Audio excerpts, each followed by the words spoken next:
This video is an affiliation with Collingwood Insurance. There's a great deal via the link right now, but I'll talk about that at the end of the video. So, how slow can you go in each gear? And what happens if you force the car to go slower than it can handle in that particular gear? Well, as usual, with manual cars, they're all different, but not by much all the time. For example, in first gear, most manual cars will go as slow as 4 to 5 miles an hour. So there's only 1 mile an hour difference there between most cars.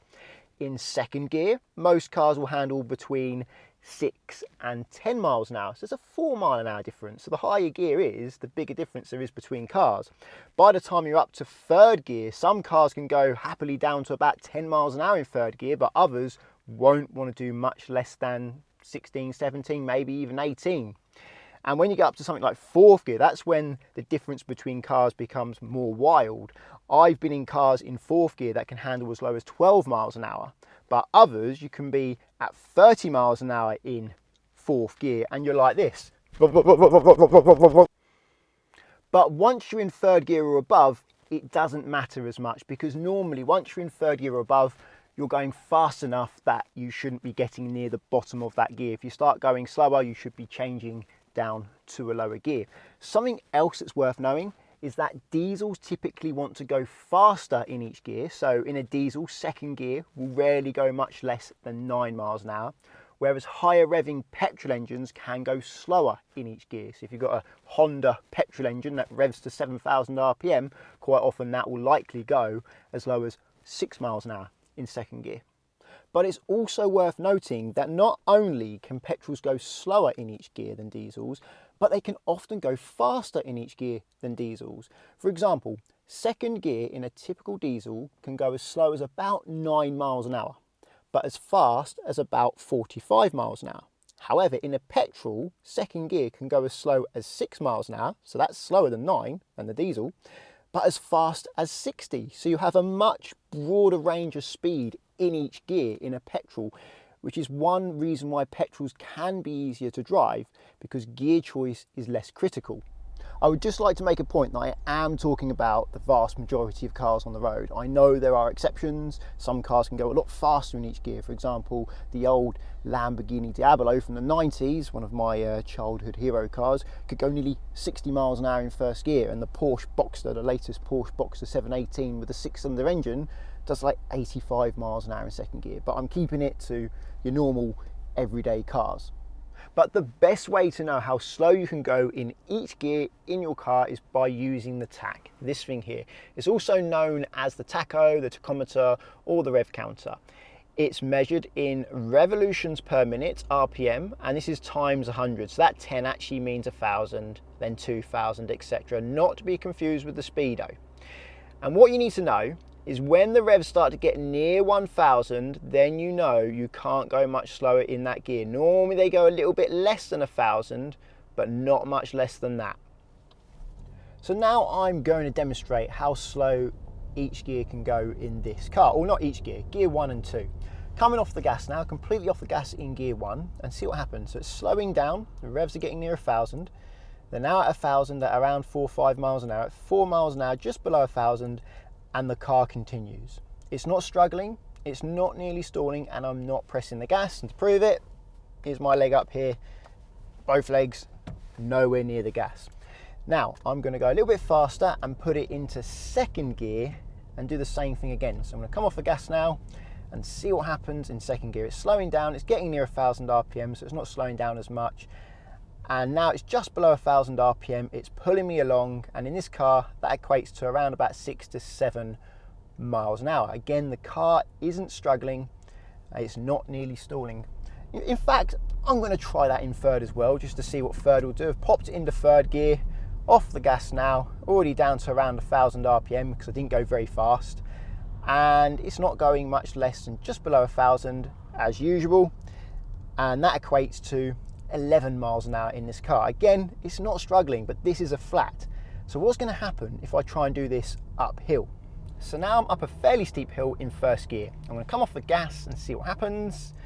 Slowing down to just below 1,000 RPM again, around about 4 miles an hour. The car is not struggling, it's quite happy. I'll try that in second, so I'll go a little bit faster into second gear, and then I'll come off the gas again. I'm completely off the gas here, see what happens. It's slowing down to around 1000 RPM again, and then it's pulling me along. This time it's struggling a little bit. There's a little bit of vibration there up this hill, but it's just sorted itself out. It's smoothed itself out as the car's computer, the ECU, known as the electronic control unit, if I can spit it out, is adding extra power to help me up this hill. Let's see what happens in third gear. Let's see if it can handle it in third gear, because higher gears are normally worse uphill. So I'm in third gear now, come off the gas. It is worth noting that this part of the hill isn't quite as steep as the last bit, but if you're cycling on this, let me tell you, it's hard to cycle up this. It certainly gets me out of breath. It's really struggling now. I'm off the gas. It's gone down to quite a bit below 1000, and the car's computer again has added more gas for me. I haven't done that. My foot's not on the gas pedal, and it's sped me up to 12 miles an hour, 13 miles an hour now, and it's smooth now. It's not juddering like it was before. And it hasn't got much power when I put my foot on the gas there to try and accelerate. That was quite sluggish, but it's going now. I'll try it in the fourth gear, off all the pedals now, let it slow down. It's going down to just below 1000 RPM there. How much is this one going to struggle? The hill is nearly ended here, it's nearly finished the hill. And yeah, it's struggling again.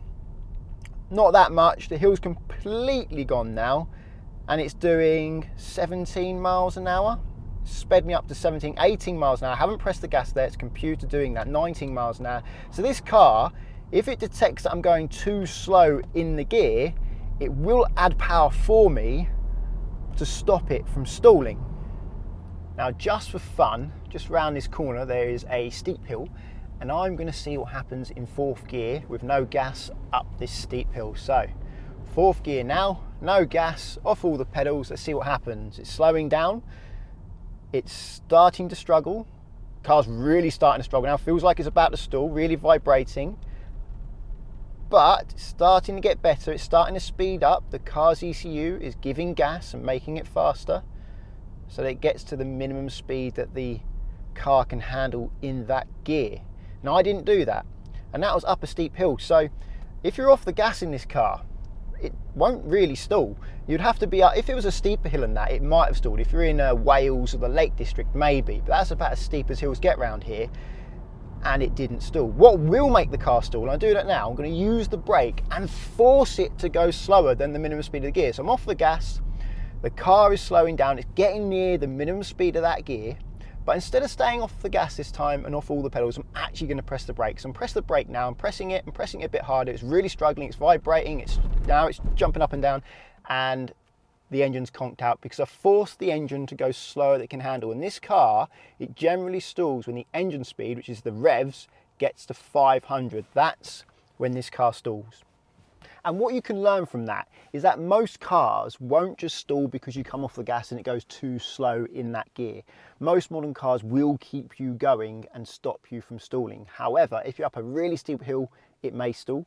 The higher your gear is, the more chance there is of it stalling if you go too slow in that gear. And if you use the brake and force it to go slower than it can handle in that gear, then it will definitely stall. And you want it to be that way because you want to make sure that you can stop when you brake, even if you do forget to press the clutch down. And as all cars are slightly different to drive, I'm in this 1.2 litre petrol Fiat Panda, and I'm going to see how this one compares. So, head cam time in the Fiat Panda. I come off the gas in first gear, the revs are dropping down to about 1000, just below 1000, and it's pulling me along just fine, not struggling, around about 5 miles an hour. I'll let this car pass, someone's just caught up with me there. So I'll let them pass, and then I'll try it in second gear, and then I'll go and do some uphill stuff to see how it fares uphill. Right, so into second gear, coming off the pedals. Is it going to struggle in second gear, or is it going to pull me along fine?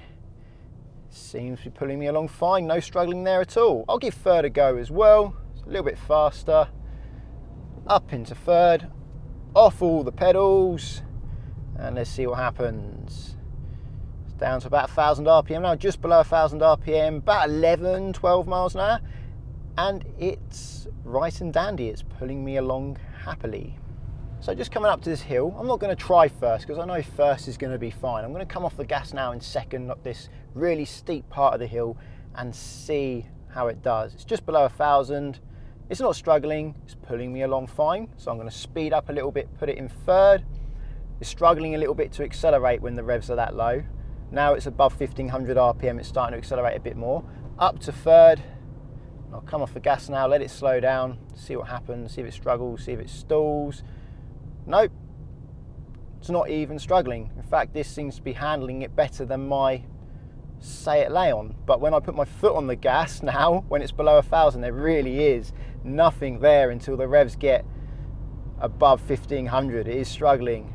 It's even struggling at 1500. It is just a very slow car. And I'll try fourth gear now, in the fourth, off all the pedals up this hill. It's only a slight gradient here, but it still is a hill. 1,000 RPM, just below 1,000. Is it going to struggle?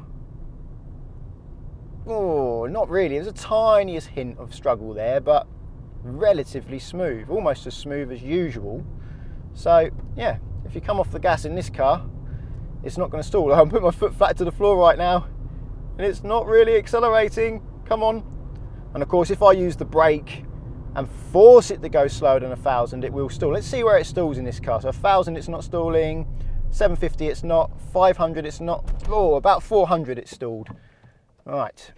I'm now in a Mazda MX5, and if you're from across the pond, you'll probably refer to this car as a Mazda Miata. It's got a Skyactiv engine, which doesn't really mean much, it's just marketing spiel. It's a 2-litre petrol engine. So let's see how this gets on in those same tests. So this is a Japanese car, and in my experience, Japanese cars tend to give you less help when you come off the gas and let it go to the bottom of the gear. They tend to struggle more and are more likely to stall. But this is actually a very clever engine Mazda has developed, so let's see how it does. I'm in first gear now, off the gas, and see what happens. It's slowing down, revs are just below 1,000, 750, and it's about 3 or 4 miles an hour. It is actually struggling a little bit. Doesn't like that very much. I'm not pressing the gas.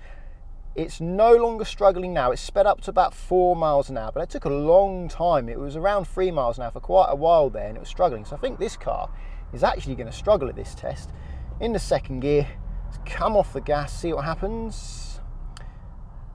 Down to about 750 RPM again. Now I'm at 5 miles an hour, 5 to 6 miles an hour, depending on how you look at the speedo. It looks more like 6 there. Not struggling that time. That's strange. The second gear didn't struggle, but first gear did. Let's try third gear. Into third, off the pedals, staying off all the pedals. Speed is going down to close to 10. It's about 11 if you get a good line of sight on the speedo, and it's not struggling at all. So odd how it struggled in first. Let's take it to the hill. So here's the steep hill. I'm going to try it in first gear in this car on this steep hill, because first gear seemed to struggle more than the others, so I reckon first will give me more problems. Let's get past these cars in first gear still, come off the gas pedal on the steepest part of the hill now. No gas, see what happens. Struggling, whoa, struggling, whoa, oh, is it going to stall? Is it going to stall? 500 RPM, just below 500. It's just recovering. The gear stick is shaking like crazy. Is it going to recover? I'll give it a little bit more time. No, I'm pressing the gas now and helping it because it wasn't recovering there. I'll go up in the second gear and come off all the pedals now, see what happens in second gear. Down to just below 750. Always struggling. Gearbox or gear stick is shaking again.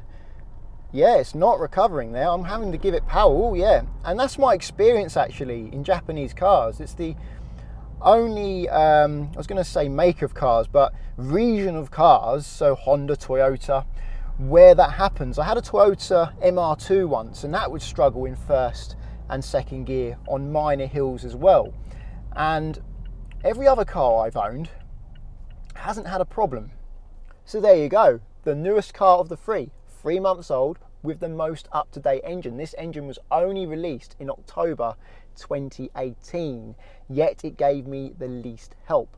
The engine in the Fiat can trace its roots back to the 1980s. It's known as the fire engine, fire being an acronym for something, F-I-R-E, not actually a fire engine that goes around putting out fires, yet that engine gave me the most help.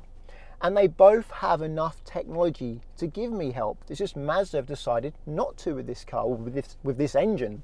All they need to do is program into the ECU, the computer, when the revs get below a certain amount, add this much gas to try and prevent a stall. And they add more gas in the Fiat than they do in this one. So it's not a technology problem, it's not even really a problem, but it's just a choice. Mazda would rather you stall if you come off the gas and let it slow down than Fiat will. However, in all three cars, they didn't stall. And this one, which struggled the most, gave me plenty of warning that it was struggling. And in fact, it was easier to make this one speed up when it was struggling than the Fiat, because the Fiat has no power. You put your foot on the gas and nothing happens when you're at 1,000 RPM, even though this was nearly stalling at below 750 RPM. When I put my foot on the gas pedal, it did accelerate.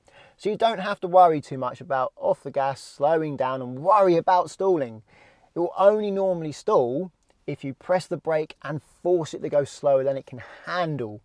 Normally, if it is going to stall, it's going to give you plenty of warning first by vibrating the gear stick, doing that, etc. Oh, and if you're wondering how a diesel would perform in such a situation, it would actually do better than all those three cars. In my experience, all diesels I've driven will not stall if you come off the gas uphill. They will pull you along a little bit faster than the petrols. For example, in second gear, it probably won't go much less than 9 miles an hour, but it won't struggle. And when you press the gas pedal, it's very unlikely it will struggle at all. It will accelerate with no problem, which is why diesels are preferred in a lot of off-roaders, and they're good at towing heavy weight. Now, I've waited until the next day to show you this, but when you start your car from cold, which I'll do now, you'll notice the revs can be a lot higher, and therefore the minimum speed in each gear can be higher too. However, that soon returns to 1,000 RPM, normally within a minute of driving, but it does vary drastically from car to car. Well, I hope this video helps. If you think it does, please give it a thumbs up and check out Collingwood and Confused in the description. Collingwood are great if you're learning to drive and want to insure yourself on a friend or family member's car, because you can do so without affecting their policy and without risking their no claims bonus, which can take away a big stress when it comes to learning to drive. At the moment, via the link, there's up to 35% off and a £20 Amazon gift card. Also, using that link does support this channel. There are long-term and short-term policies available. If you choose a long-term policy and you decide to cancel early, you do get a pro rata refund for the remaining term. If you have your own car, I recommend checking out confused.com, because that way you can compare many different insurers to see who's cheapest for you, and you can fill out one quote form and you can amend that quote form. You can change the car, you can change your excess and see how that affects your policy. It's great when you're trying to choose a car, because that way it's quite a fast way of figuring out which car is going to be cheaper to insure. Via the link, it does support this channel, so thank you very much if you use that link. If you want to get my future videos, please subscribe. And until the next one, cheerio.